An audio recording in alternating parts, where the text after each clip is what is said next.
Every time Tucker Carlson speaks, he drops truth bombs. Take a look at this clip and let me know what you think. Sometimes you wonder just how filthy and dishonest our news media are. You'll be in the shower and you'll think they're bad, but how bad are they? Well, here's one measure of their badness. You can try this at home. Ask yourself, is any news organization you know of so corrupt that it's willing to hurt you on behalf of its biggest advertisers? What do you have to say? It's all about money. I think that the biggest advertiser putting in the biggest money, that's the message you're going to carry. And your emotions about other people don't really matter as much. They're in people's pockets. Anyone who do that is obviously Pablo Escobar level corrupt and should not be trusted. What would that look like? That level of corruption. Well, imagine that the Trump administration had made it mandatory for American citizens to buy MyPillow. That's one of Fox News' biggest advertisers. Imagine the administration declared that if you didn't rush out and buy at least one MyPillow and then at least another booster pillow, you would not be allowed to eat out. You couldn't re-enter your own country. You couldn't have a paying job. MyPillow, they told you with a straight face, was the very linchpin of our country's public health system. Now imagine as they told you that Fox, as a news organization, endorsed it, amplified the government's message. Imagine if Fox News attacked anyone who refused to buy MyPillow as an ally of Russia, as an enemy of science. It's funny because it's true.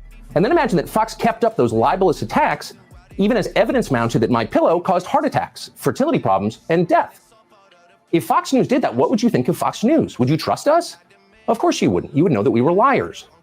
Thank heaven Fox News never did anything like that, but the other channels did.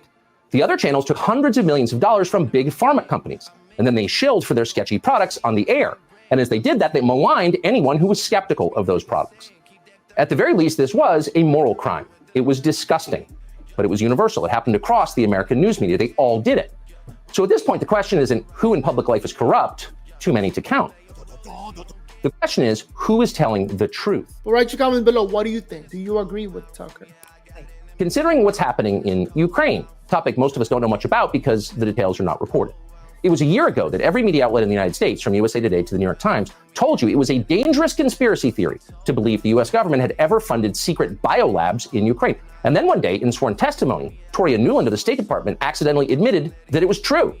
Yes, she said, there are many secret biolabs in Ukraine. And, quote, we are now, in fact, quite concerned that Russian troops, Russian forces, may be seeking to gain control of them. Wait a second, you may be wondering. Why does the US government maintain secret biolabs in a primitive country like Ukraine? Why not Austria? Why Ukraine? And why didn't we dismantle and remove these secret biolabs when the war with Russia started? Nobody ever explained that. This show was attacked for asking the question. Tucker Carlson dropping truth bomb. That's crazy. Now we have learned that actually it is far worse than just biolabs. Not only has the Biden administration been maintaining these labs in Ukraine in the middle of a war, it also has, quote, sensitive nuclear technology in Ukraine as well. And no, we're not making that up. They admitted it today. Seriously? Watch. While Ukrainian staff are still operating the Zaporizhia nuclear power plant, it does fall under the control of Russian armed forces and is currently being managed by Russia's state-owned nuclear energy firm Rosatom. So this is a significant concern. And essentially, in this letter that has been reviewed by CNN, sent by the U.S. Department of Energy to Rosatom, the U.S. government has essentially warned Moscow not to touch the Zaporizhia nuclear power plant because of this sensitive American nuclear technology at the plant. So many questions here, but we'll begin with the biggest one. What exactly is, quote, sensitive American nuclear technology? Sensitive American nuclear technology? Probably not to produce energy. No one in the media is going to ask that question. But if it's in the middle of Ukraine, in the middle of a war, it stands to reason this sensitive American nuclear technology has military applications. In other words, these are nuclear weapons. What else could they be? We'll stop speculating there. But take 3 steps back. This is all so crazy and so reckless, it is hard to believe it's happening. Here you have a Democratic president gone completely off the rails, completely, with existentially dangerous consequences, prosecuting a war that can only hurt the United States, a war with no upside. It is awful to watch. Robert F. Kennedy Jr. announced today that he is running for president in the primary against Joe Biden. Here's part of what he said. We were told initially that the objective was humanitarian.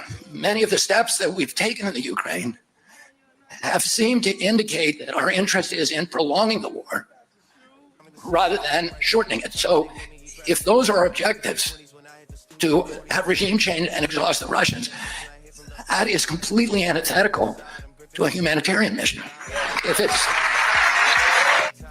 I think that this shows that the media controls what we should be thinking, where our minds should be, where our eyes should be, instead of the real problems that we're facing here in America. Here we are looking at Ukraine, like really the other side of the world. Why? We live in some crazy time. Write down, what do you think of what you just heard? After watching that, you realize that the media is really controlled by the government. The message that we understand, that we hear, is what they want us to believe.